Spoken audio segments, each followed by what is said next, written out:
Olá, povo de Deus, sexta-feira da oitava da Páscoa, 22 de abril de 2022. A nossa reflexão de hoje é a partir de Atos 4, de 1 a 12 e João 21, de 1 a 14. Naqueles dias, depois que o paralítico fora curado, Pedro e João ainda estavam falando ao povo quando chegaram os sacerdotes, o chefe da guarda do templo e os saduceus. Estavam irritados porque os apóstolos ensinavam o povo e anunciavam a ressurreição dos mortos na pessoa de Jesus. Eles prenderam Pedro e João e os colocaram na prisão até ao dia seguinte, porque já estava anoitecendo. Todavia, muitos daqueles que tinham ouvido a pregação acreditaram. E o número dos homens chegou a uns 5.000. No dia seguinte, reuniram-se em Jerusalém os chefes, os anciãos e os mestres da lei. Estavam presentes o sumo sacerdote Anás, também Caifás, João, Alexandre e todos os que pertenciam às famílias do sumo sacerdote. Fizeram Pedro e João comparecer diante deles e os interrogaram. Com que poder, ou em nome de quem vós fizestes isso? Então Pedro, cheio do Espírito Santo, disse-lhes: chefes do povo e anciãos, hoje estamos sendo interrogados por termos feito o bem a um enfermo e pelo modo como foi curado. Ficai, pois, sabendo todos vós e todo o povo de Israel, é pelo nome de Jesus Cristo de Nazaré, aquele que vós crucificastes e que Deus ressuscitou dos mortos, que este homem está curado diante de vós. Jesus é a pedra que vós, os construtores, desprezastes e que se tornou a pedra angular. Em nenhum outro há salvação, pois não existe debaixo do céu outro nome dado aos homens pelo qual possamos ser salvos. Essa narrativa que contém a cura do coxo começou dizendo que Pedro e João subiam para o templo para a oração das 3 da tarde. Essa informação nos deixa claro que os primeiros cristãos ainda praticavam os ritos da religião judaica. Porém, o conflito com as autoridades judaicas tornará cada vez mais difícil a convivência dos cristãos no ambiente judaico. A questão da ressurreição sempre se mostrou como conflitiva para a religião judaica, que tinha um grupo poderoso, saduceus, que a negavam.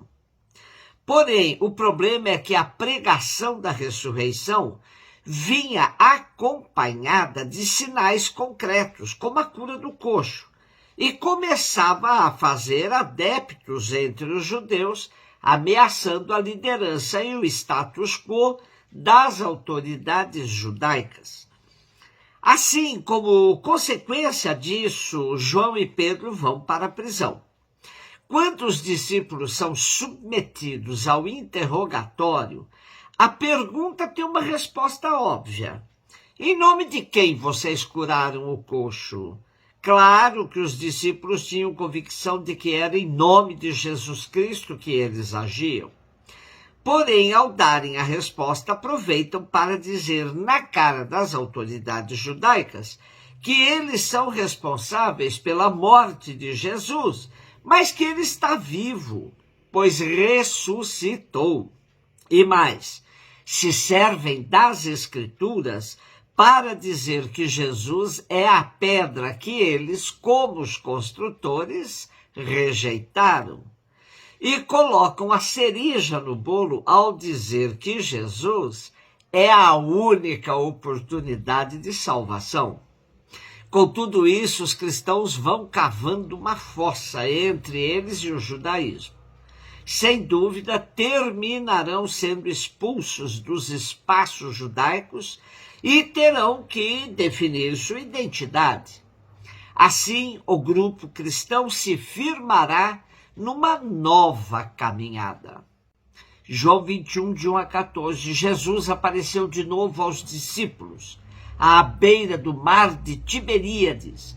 A aparição foi assim: estavam juntos Simão Pedro, Tomé, chamado Dídimo, Natanael, de Caná da Galileia, os filhos de Zebedeu e outros 2 discípulos de Jesus. Simão Pedro disse a eles: eu vou pescar. E eles disseram: também vamos contigo.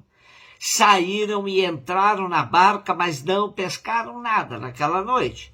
Já tinha amanhecido e Jesus estava de pé na margem, mas os discípulos não sabiam que era Jesus. Então Jesus disse: moços, tende alguma coisa para comer? Responderam: não. Jesus disse-lhes: lançai a rede à direita da barca e achareis. Lançaram, pois, a rede e não conseguiam puxá-la para fora por causa da quantidade de peixes. Então o discípulo a quem Jesus amava disse a Pedro: é o Senhor. Simão Pedro, ouvindo dizer que era o Senhor, vestiu sua roupa, pois estava nu, e atirou-se ao mar. Os outros discípulos vieram com a barca arrastando a rede com os peixes. Na verdade, não estavam longe da terra, mas somente a cerca de 100 metros. Logo que pisaram a terra, viram brasas acesas com peixe em cima e pão.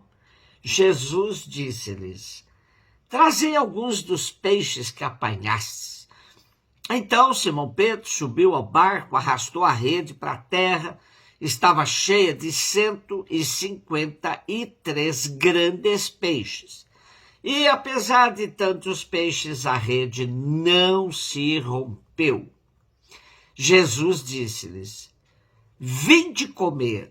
Nenhum dos discípulos se atrevia a perguntar quem era ele, pois sabiam que era o Senhor. Jesus aproximou-se, tomou o pão e distribuiu por eles. E fez a mesma coisa com o peixe. Esta foi a 3ª vez que Jesus, ressuscitado dos mortos, apareceu aos discípulos. Se em Atos temos os discípulos participando da religião judaica e causando conflitos com as suas autoridades, no Evangelho vemos que antes de fazerem a experiência concreta da ressurreição, a vida deles tinha voltado à realidade antes de serem chamados por Jesus. Voltam à beira do lago para fazer o que sempre fizeram: pescar. E é nesse ambiente igual ao do chamado que eles vão ter a chance do recomeço. Agora é com Jesus ressuscitado. E o ressuscitado se aproxima dos discípulos, repetindo o sinal da pesca espetacular que eles já tinham feito em outra ocasião, na qual obedeceram à ordem de Jesus de lançar as redes em águas mais profundas, como nos diz Lucas. Com isso, imediatamente eles reconhecem o Senhor por meio do discípulo amado. Pedro fica tão desconcertado que antes de se jogar na água, porque estava nu, vestiu-se. O gesto de vestir-se pode significar a disposição para o serviço, para seguir o mestre. E o lançar-se no mar pode simbolizar a disposição para a missão em meio aos pagãos. Os 153 peixes também encontraram explicação por meio de São Jerônimo. Ele diz que os zoólogos gregos tinham classificado em 153 as espécies de peixe. Portanto, a totalidade dos povos, na força do ressuscitado e com a ação dos seguidores de Jesus, ainda poderá ser pescada.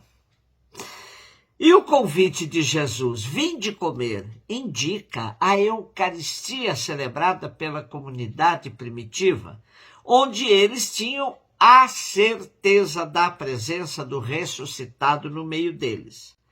A conclusão do evangelista é um convite à comunidade eclesial de todos os tempos, a que encontra o sentido da sua vocação, centrando-se em Jesus como o Senhor da vida, porque é na dupla mesa da palavra e da Eucaristia que a Igreja torna frutuosa a sua ação na história. Um beijo no seu coração.